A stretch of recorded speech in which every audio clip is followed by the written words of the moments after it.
Hello friends. Um, so I thought for my little instructional video, I might show everyone how to make one of my favorite meals ever, which my housemate Sheree invented.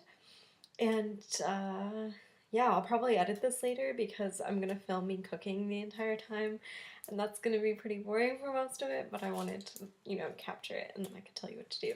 So what I'm making for myself tonight is pesto balsamic pasta. It's really, really good.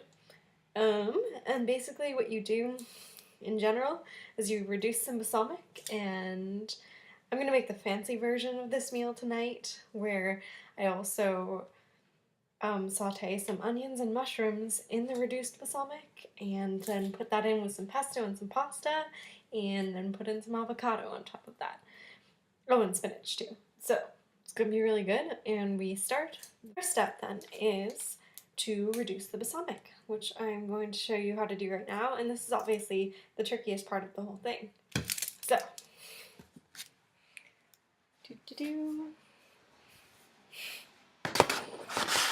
sorry, it's hard to find a place to put my laptop in the kitchen. Alright, so first you pour some balsamic into your pan. Oops, I'll show you in a sec.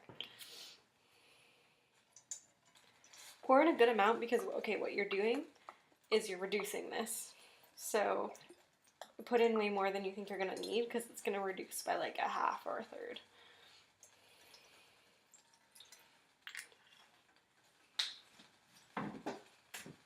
Then you take some olive oil and you basically just want to put in like a little tiny dash of olive oil to stop it from sticking to the pan.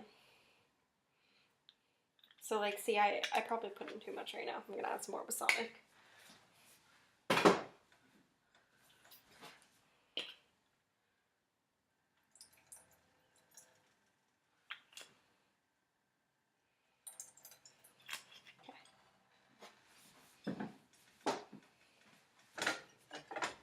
Oh, I should mention that this is on medium heat. It's important not to put it too low because then it will take for freaking ever, or too high because then you will burn your balsamic instead of reducing it.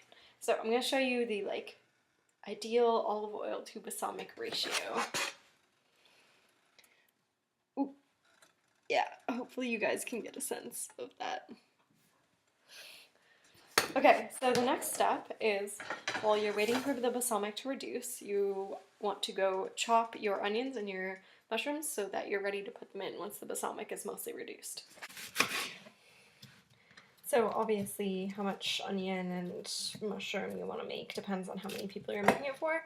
I'm by myself tonight. Emma and Leah are visiting Ithaca, New York actually, so they're on all y'all's side of the country.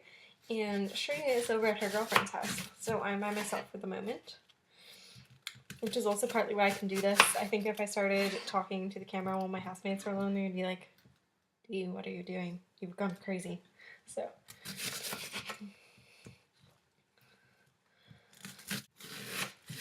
Also, handy tip if you didn't know this. If you put an onion in the fridge before you cut it, it's less likely to make you cry.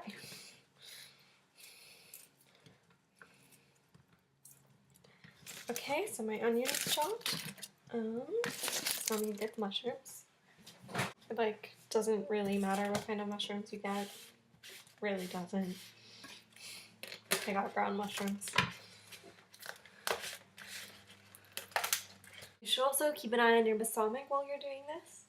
You want it to start bubbling just a little, not like it's boiling, but like simmering, I guess, sizzling a little. That's a good sign. You want it to be doing that. And how you know when it's done is tricky. Mostly it's a matter of you keep checking on it, and the smell is kind of a good indication, and so is like how it looks like when it seems like it's reduced a lot. So when it seems like there's a lot less balsamic in the pan, that's a good sign. That means you're like getting close. And also when it stops smelling so bitter, because the ideal is that you want to get it reduced enough so that it starts tasting sweet instead of vinegary. So, ultimately how you tell is you take a spoon and you dip it in, and then you taste it, and you see if it still tastes vinegary, if it tastes sweet. So, mine's not ready yet though. I think I have enough mushrooms for the moment. I'm going to check on my balsamic.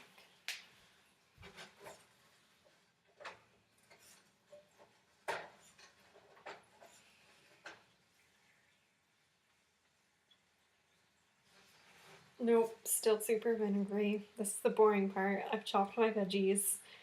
I'm waiting for the vinegar to... Oh! This is how you don't cook, is you don't forget to make pasta. Duh.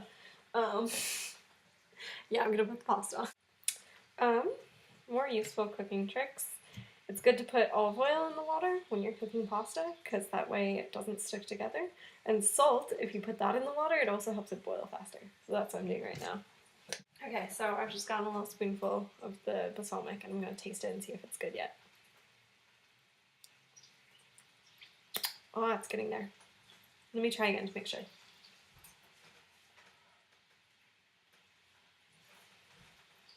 So you just get a tiny little bit. You can't really see, but I don't want to dump balsamic on my computer by accident. Okay, it's ready. It tastes sweet. Next I'm going to put in the onions first because they take a little longer to cook. And then I'll put in the mushrooms in a minute. Also, this recipe is totally customizable. I put mushroom and onion in there because I really like it, but you could just put mushroom, you could just put onion, you could put neither.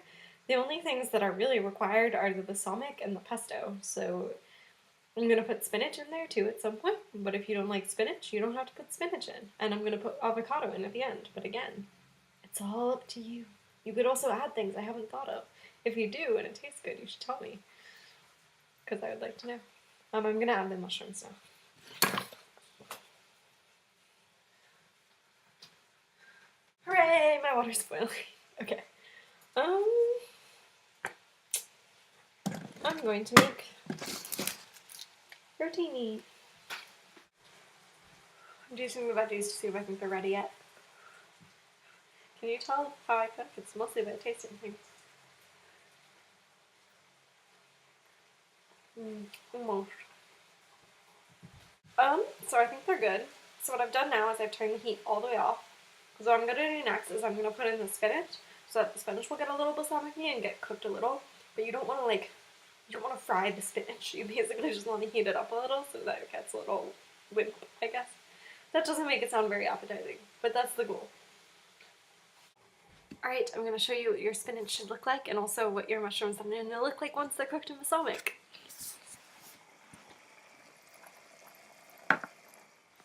Cool. So my spinach basically looks good right now.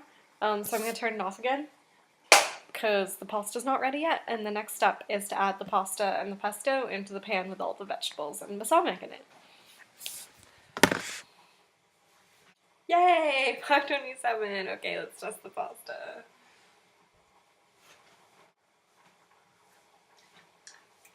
Wow. Pasta's ready. Time to drain the pasta. Okay, so obviously you want to let the pasta cool a little, but the next step is to put the pasta in the veggies.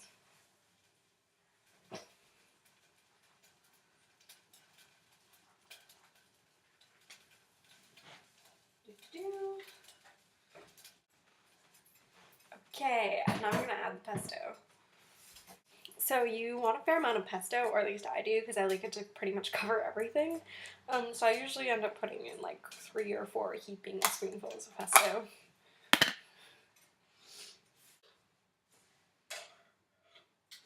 Alright guys, and now your pasta is essentially complete. The only thing left to do is put in a bowl, grate some Parmesan cheese on top, and you are good to go.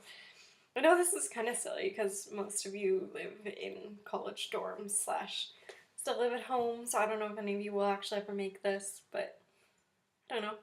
I thought it would be fun to like teach you guys a recipe, more about doing things instead of telling things. I wanted to try something different. So I hope you enjoyed this, and see you tomorrow, Brenna.